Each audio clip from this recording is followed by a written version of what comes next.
It's his one-year anniversary.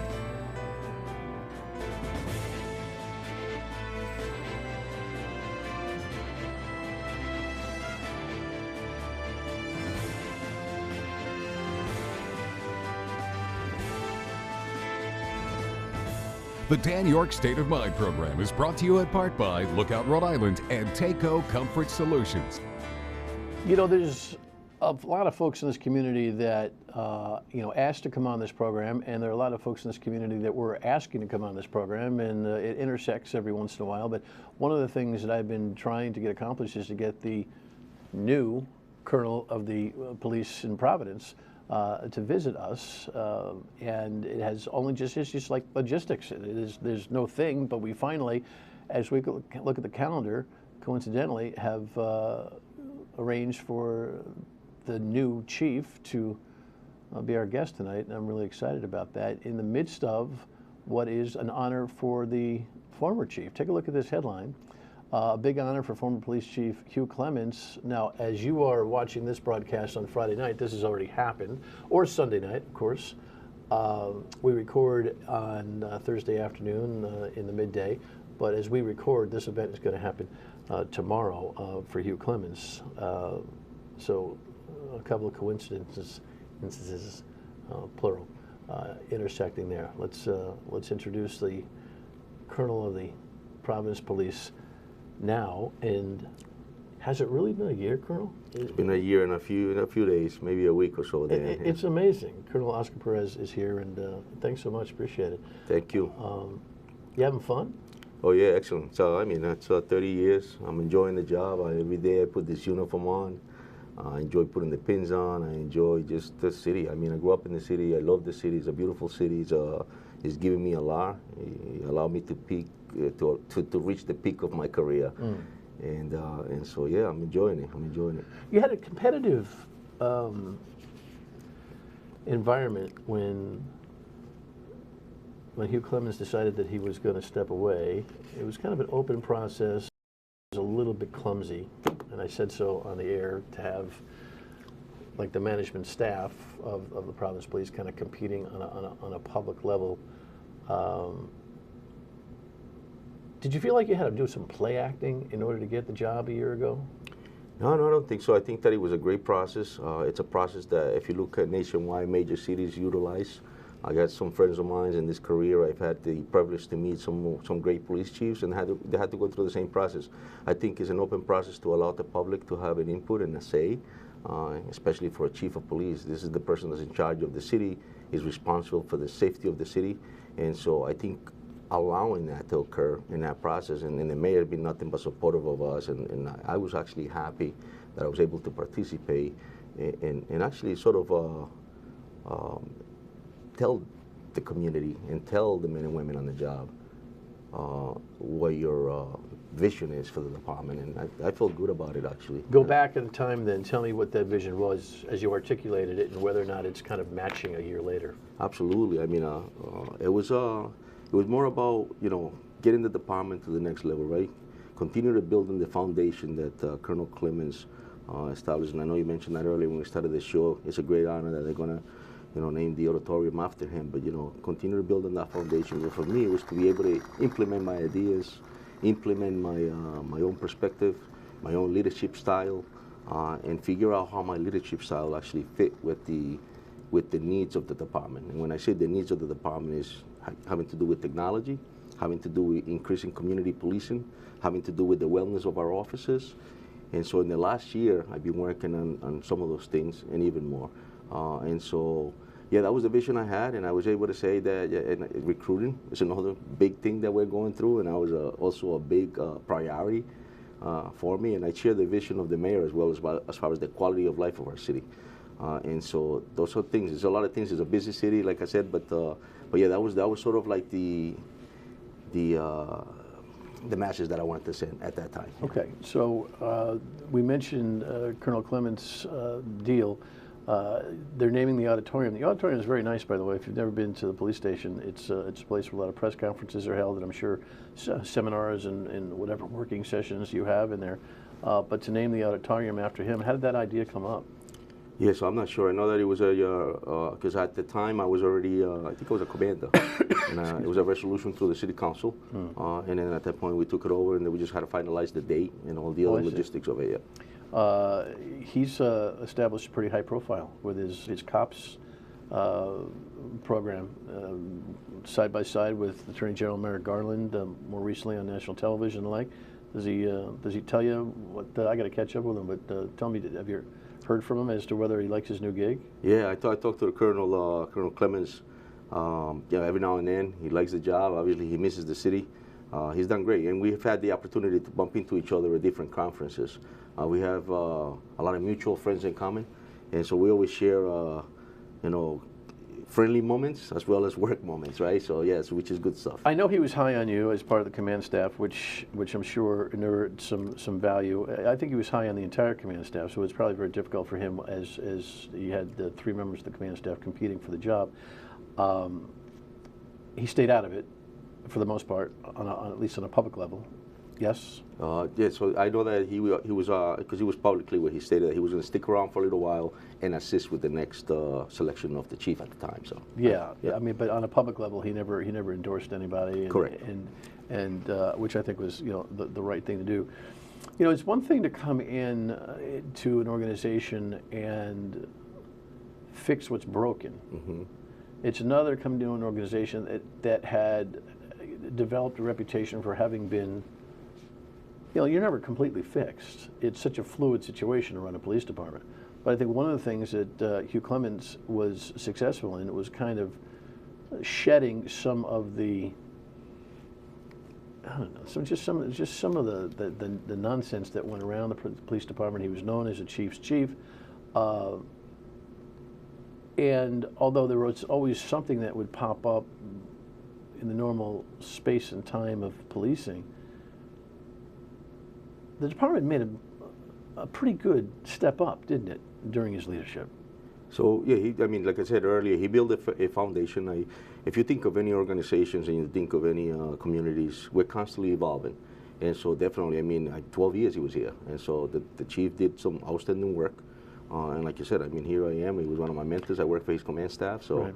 Yep. He was very accessible. Absolutely. He was definitely a person who was very transparent. I think him and I joke about the fact that we both have similar characteristics. And growing up in the community and in the department, we've always interacted almost the same way. So yeah, he was very approachable, and that's one of the things that I admire about him. Very transparent. I think it's all about, and I truly believe in that, and I truly believe my own personal leadership is about treating people with dignity and respect. And I think he was definitely there. He had those. There's a humility about him, and you exude that. Is that part of the common ground that you and he have, in part? Yes, I mean, very definitely. I mean, we worked together for so long. I mean, like I said, we were colleagues at work, but we were also friends. So. We've had in the past chiefs that needed to be the center of attention. I don't get that from you. I tell you, I'm focused on the mission of the department. I'm focused on making sure that we move this department to the next level. And so I'm a person, I can only speak about myself. I'm a person who is very approachable, very transparent. I care deeply about the men and women on the job because they do an outstanding work on a daily basis. I said it before that there's no strategy that any chief will have if you don't have the back and the support of the men and women that do the job on a daily basis. So I care about them. I also care about the citizens of the city because I know what it is and the social challenges sometimes that we face growing up. So I care about that. And I think that has, I have a certain upbringing that I think has made me who I am. And so in that sense, I'm happy about that. I mean, so. Knock wood. You've been pretty controversy-free under Chief Clemens, and certainly in your first year. I mean, there's always bumps in the road. But the Providence PD, I think, is just kind of reinvented itself as a department that people are beginning to, or have been for a while, looking up to, as opposed to one that was kind of like an eye roller. Do you agree? I agree. We became a national model. I mean, and I'm not saying that because I'm proud to wear this patch and this uniform, but when I go around the nation and I speak to all the chiefs, some of the stuff that they're doing, we've done. Like? For years, for decades. Like, for example, the clinicians. We talk about the clinicians, the mental clinicians riding with police officers. Every time I went to the FBI Academy about a couple of years ago, and that was like the big topic. We've been doing that for decades. We could actually present on that. And so mental clinicians, mental health clinicians? Right, from the Providence Center that ride with our police officers. And so we've been doing that for a while. But the other thing is that our training is top notch. We teach a lot about cultural competency. You know, you have standards in policing, you have policies in policing, and I think that it's important to have them, but it's important to train your officers on them, and it's also important to make sure that you hold them accountable when that's not occurring. And I don't say that in any way, but our men and women on the job understand the importance of that. Treating people with dignity and respect, compassion. Listen, we're not perfect by no means, because if I told you here that we have we have families of 5 that are not perfect, and we have 400 and plus officers, but the culture of the department, from the top to the bottom, is to make sure that you treat people with dignity and respect. When we come to people's homes or we're dealing with issues in the city, and we encounter people, just, you know, listen, we get trained. We're not here to get punched or beat up or someone to take our lives, but there's a progressive process, and so our officers are well trained, and I'm proud to say that because I see it. We get compliments constantly about the work that they do. We had 2 officers the other day changing a tire of an elderly female.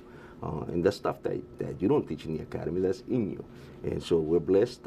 We're going through a process right now. We're doing some recruiting, and those are qualities that we look for in officers. So I think that's the reason. So since the chief mentioned recruiting, when we come back, we'll talk about it, because while the PPD has really stepped up, the industry is challenged right now. Stay with us.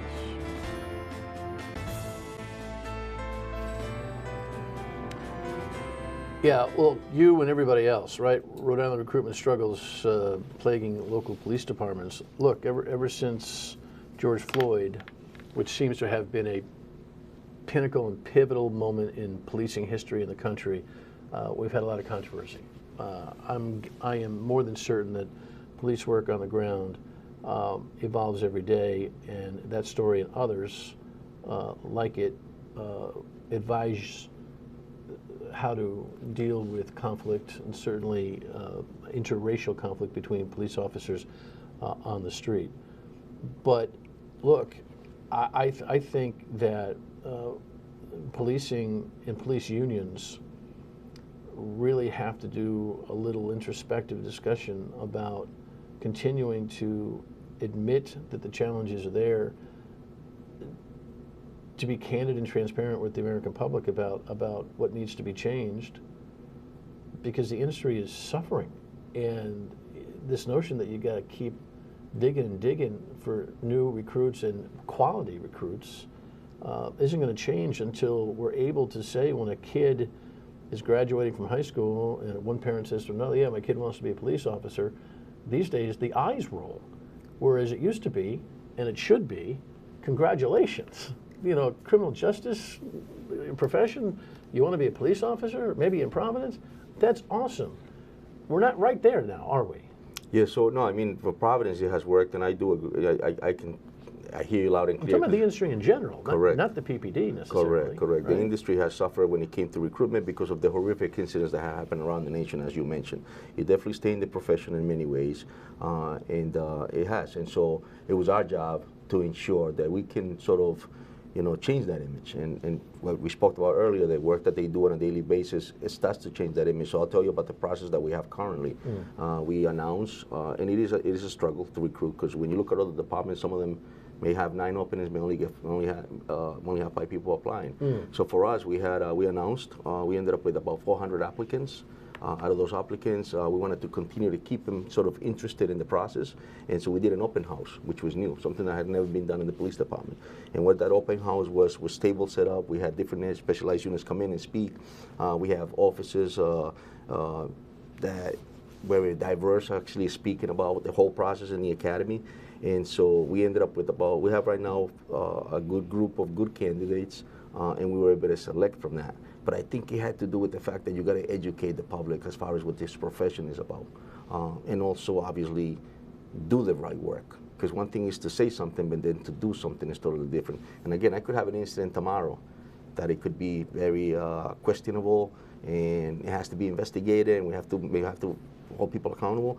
And one incident can ruin the relationships you've been able to cultivate for years, and that could ruin also potentially people that are aspiring to be police officers. But I think is you got to stay consistent, and I think that it's important to us that wear the uniform on a daily basis, not just in Providence, but all the 18,000 police departments around this nation, to ensure that when we do the job, we do it in a manner that's professionally, that is constitutionally, and that we ensure that it's just like any other profession, but it can be done in a professional manner. What kind of kid do you want to be a police officer now? What kind of person are you looking for? I'm looking for someone that has the right life experiences, someone that understands how to be compassionate. And I say that a lot because of the reason is that, you know, you put this uniform on, you got a lot of power. You got the power to take somebody's life. You got the power to take somebody's freedom.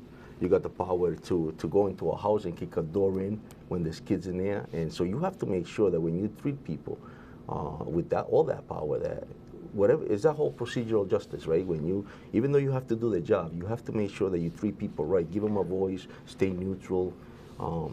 The mayor recently introduced this idea that he wants to join this, I don't know, national trend to try to make 30% of the police force women. I had a little tussle with him over that, and I think he boxed me pretty well on the conversation. Who would have a qualm with continued equal opportunity? At the same time, you know, putting a target like that confuses me. Why the target? Do you agree with the target? I do, because of the reason that I've been on the job for 30 years almost. So it's a coalition that what they're trying to do nationwide and it involves police leaders, researchers, and organizations that really believe in this, that they want to make sure that by 2030 we have 30% of females in policing that represents this profession. This profession has been dominated mainly by males, and it's the truth. But I think females bring a specific sort of skill set. And so does males too, but I think they do. And sometimes, I mean, I'm proud to say that I promoted the first female major in the history of the Providence Police Department. And I think it's important to promote females, and because there's probably a lot of them that want to join the force, but they don't understand it. So I think it's important for us to also recruit from that group of gender. Instinctively, people worry about physicality on the street. Yeah, I mean, that's one thing. I mean, look at my size. I'm not a big guy. I love boxing. I love that word you used earlier, but I'll tell you, I do a lot more with my mouth than I do with my hands. Yeah. And so I think it's important. Yeah, but guess what? Yeah. The truth of the matter is you're built like a brick, you know what? No, I don't think so. You know, you may be, you know, but I don't think anyone, you know, is going to mess with you. I don't think you probably had a few tussles. This may be an old-fashioned thought. People's concern about physicality. Obviously, it's a long-running conversation in the military, but it seems to be something that you readily dismiss. Yeah, no, I think there's some top females out there that I don't think it has anything to do with that. I think we come in all kinds of colors, skill sets. I don't think that has anything to do with it. I think it's just the representation of females is important in any organization, not just policing. Yeah. Yeah. When we come back, there's heavy-duty legislation in the State House on the Law Enforcement Officers' Bill of Rights. The Colonel's thoughts on that next phase.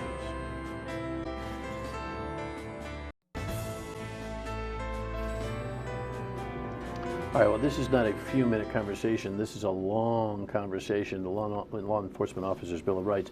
It looks like the Speaker of the House, making this a priority, is going to get this up and done on that side, and I'm guessing the Senate will follow.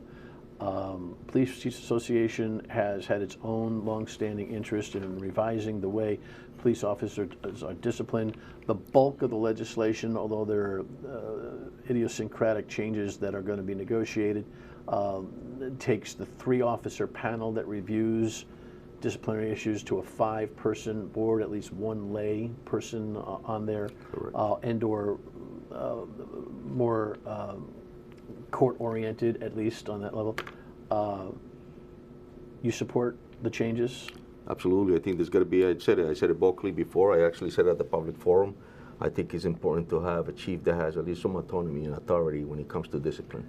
Well, that's the other thing, right? You chiefs, I don't want to be slang here, but you guys have had a real difficulty just making quick decisions affirmative decisions, at least on an interim basis, on a controversy that happens within your department. You get caught up in the bureaucracy that's set up, right? Correct, yeah, and it happens. But I do believe as a police officer, I never forget where I came from.